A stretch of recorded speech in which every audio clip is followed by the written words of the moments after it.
بسم الله الرحمن الرحيم اللهم صل على سيدنا ومولانا محمد صاحب التاج والمعراج والبراق والعلم دافع البلاء والوباء والقحط والمرض والألم اسمه مكتوب مرفوع مشفوع منقوش في اللوح والقلم سيد العرب والعجم جسمه مقدس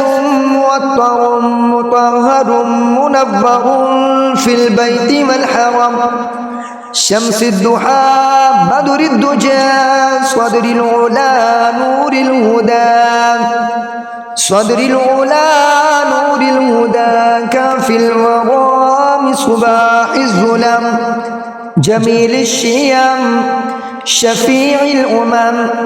صاحب الجود والكرم والله عاصمه وجبريل خادمه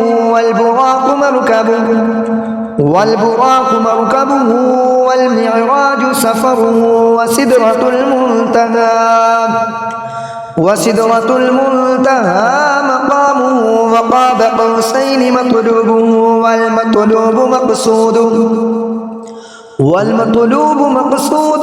والمقصود موجوده سيد المرسلين خاتم النبيين شفيع المذنبين أنيس الغريبين رحمة للعالمين راحة العاشقين مراد المشتاقين شمس العارفين سراج السالكين مصباح المقربين محب الفقراء